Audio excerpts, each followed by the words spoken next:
Chapter 36, wherein is related the strange and undreamt of adventure of the distressed duenna, alias the Countess Trifaldi, together with a letter which Sancho Panza wrote to his wife, Teresa Panza. The Duke had a major domo of a very facetious and sportive turn, and he it was that played the part of Merlin, made all the arrangements for the late adventure, composed the verses, and got a page to represent Dulcinea. And now, with the assistance of his master and mistress, he got up another of the drollest and strangest contrivances that can be imagined. The Duchess asked Sancho the next day if he had made a beginning with his penance task which he had to perform for the disenchantment of Dulcinea. He said he had, and had given himself 5 lashes overnight. The Duchess asked him what he had given them with. He said with his hand. "That," said the Duchess, "is more like giving oneself slaps than lashes. I am sure the sage Merlin will not be satisfied with such tenderness. Worthy Sancho must make a scourge with claws, or a cat o' nine tails, that will make itself felt.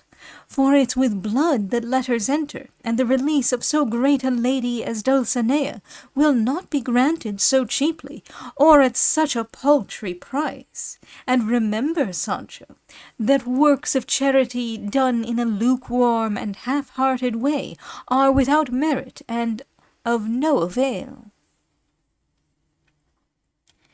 To which Sancho replied, "If your ladyship will give me a proper scourge or cord, I'll lay on with it, provided it does not hurt too much. For you must know, boor as I am, my flesh is more cotton than hemp, and it won't do for me to destroy myself for the good of anybody else."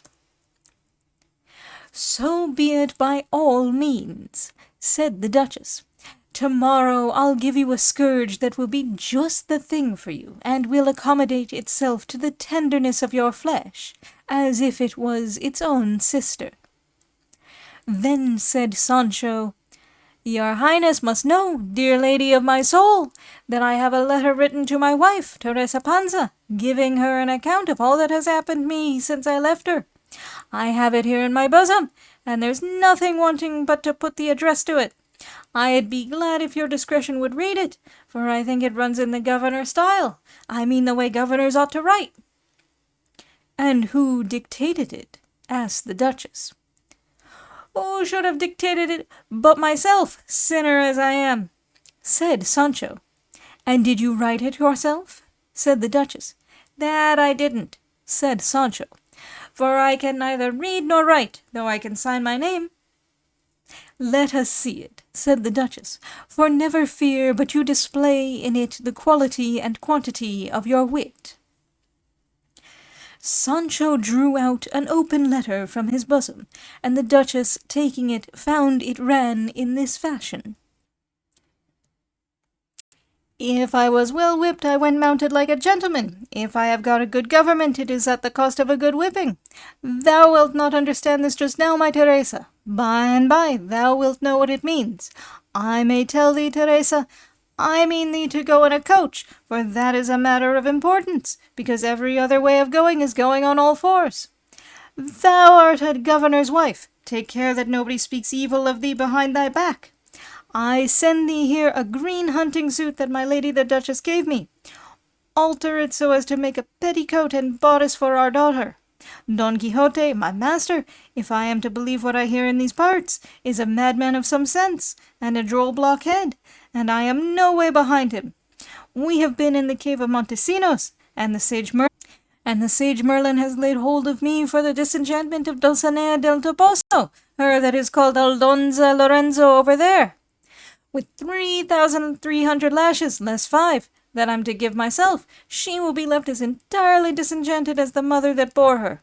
Say nothing of this to anyone, for make thy affairs public, and some will say they are white, and others will say they are black. I shall leave this in a few days for my government, to which I am going with a mighty great desire to make money, for they tell me all new governors set out with the same desire. I will feel the pulse of it, and will let thee know if thou art to come and live with me or not. Dapple is well and sends many remembrances to thee. I am not going to leave him behind, though they took me away to be Grand Turk. My lady the Duchess kisses thy hands 1,000 times. Do thou make a return with 2,000, for as my master says, nothing costs less or is cheaper than civility.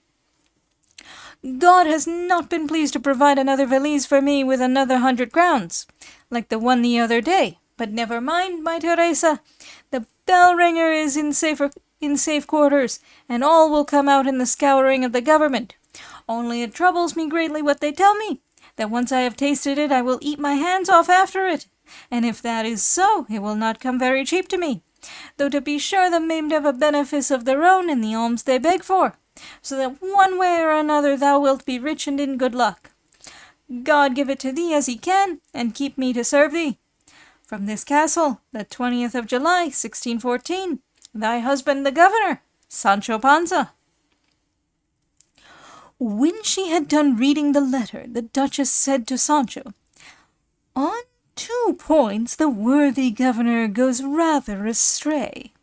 One is in saying or hinting that this government has been bestowed upon him for the lashes that he is to give himself, when he knows, and he cannot deny it, that when my lord the Duke promised it to him, nobody ever dreamt of such a thing as lashes. The other is that he shows himself here to be very covetous, and I would not have him a money-seeker, for covetousness bursts the bag, and the covetous governor does ungoverned justice." "I don't mean it that way, Señora," said Sancho.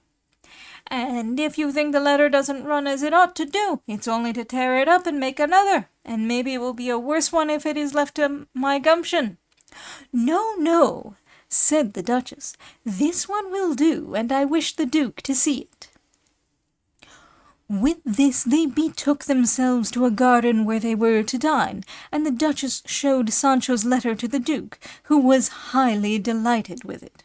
They dined, and after the cloth had been removed, and they had amused themselves for a while with Sancho's rich conversation, the melancholy sound of a fife and harsh discordant drum made itself heard. All seemed somewhat put out by this dull, confused, martial harmony, especially Don Quixote, who could not keep his seat from pure disquietude.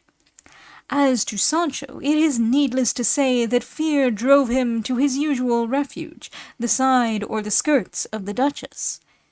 And indeed and in truth the sound they heard was a most doleful and melancholy one.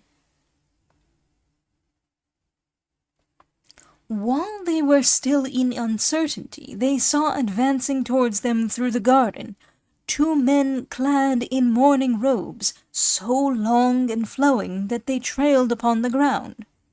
As they marched they beat 2 great drums, which were likewise draped in black, and beside them came the fife-player, black and sombre like the others. Following these came a personage of gigantic stature, enveloped rather than clad in a gown of the deepest black, the skirt of which was of prodigious dimensions. Over the gown, girdling or crossing his figure, he had a broad baldric, which was also black, and from which hung a huge scimitar with a black scabbard and furniture. He had his face covered with a transparent black veil, through which might be descried a very long beard as white as snow. He came on keeping step to the sound of the drums with great gravity and dignity, and in short, his stature, his gait, the sombreness of his appearance, and his following might well have struck with astonishment, as they did, all who beheld him without knowing who he was. With this measured pace and in this guise he advanced to kneel before the Duke, who, with the others, awaited him standing. The Duke, however, would not on any account allow him to speak until he had risen. The prodigious scarecrow obeyed, and, standing up, removed the veil from his face, and disclosed the most enormous, the longest, the whitest, and the thickest beard that human eyes had ever beheld until that moment, and then fetching up a grave, sonorous voice from the depths of his broad, capacious chest, and fixing his eyes on the Duke, he said, "Most high and mighty Signor, my name is Trifaldin of the White Beard. I am squire to the Countess Trifaldi, otherwise called the Distressed Duenna, on whose behalf I bear a message to your highness, which is that your magnificence will be pleased to grant her leave and permission to come and tell you her trouble, which is one of the strangest and most wonderful that the mind most familiar with trouble in the world could have imagined. But first she desires to know if the valiant and never vanquished knight, Don Quixote of La Mancha, is in this your castle, for she has come in quest of him on foot and without breaking her fast, from the kingdom of Kandy to your realms here, a thing which may and ought to be regarded as a miracle or set down to enchantment.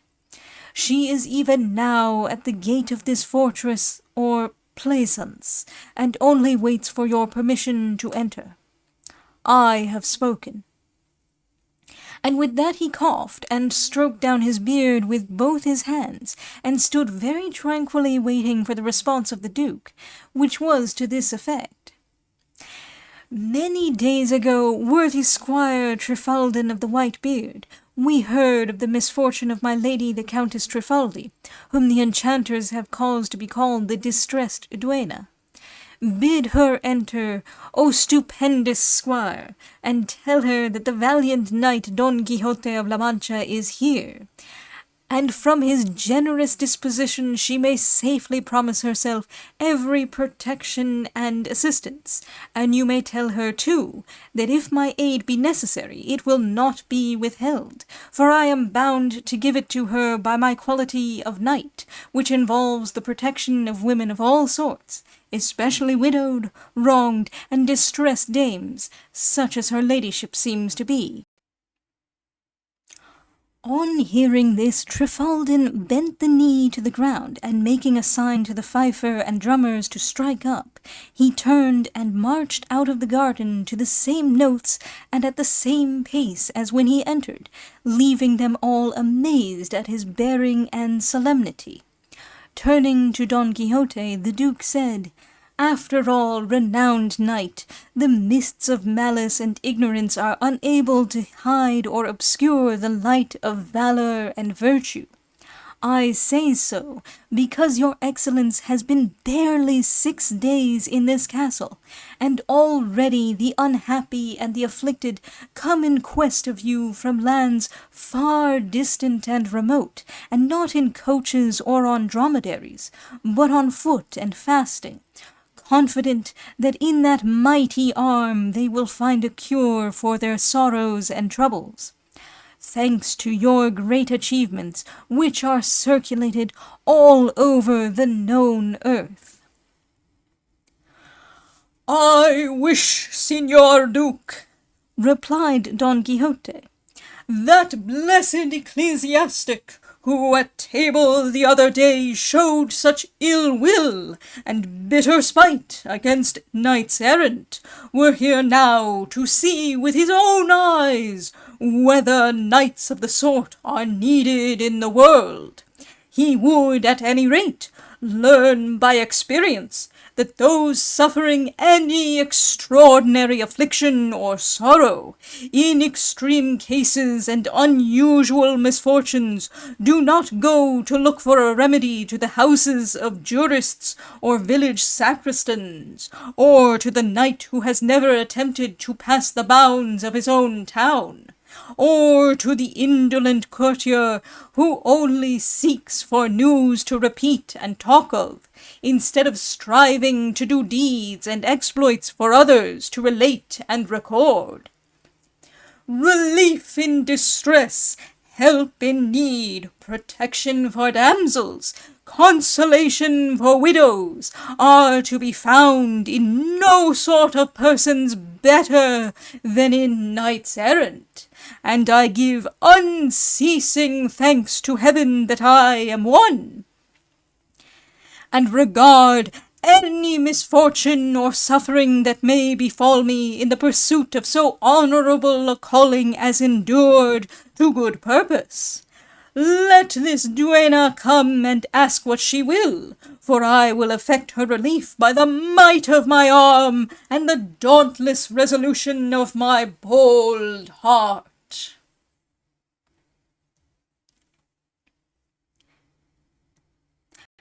Sancho must make a scourge with claws, or a cat o' nine tails. Properly, the thick knotted ends of the cords forming the lashes of the scourge used by penitents. For it's with blood that letters enter. Proverb 127. Works of charity done in a lukewarm and half-hearted way are without merit and of no avail.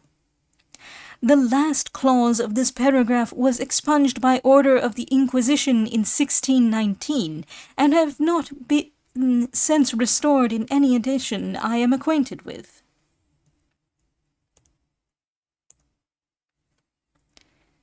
If I was well whipped, I went mounted like a gentleman. Proverb 29, a proverb that evidently had its origin in the words of some philosophical culprit, after having been whipped through the streets mounted on an ass, according to custom.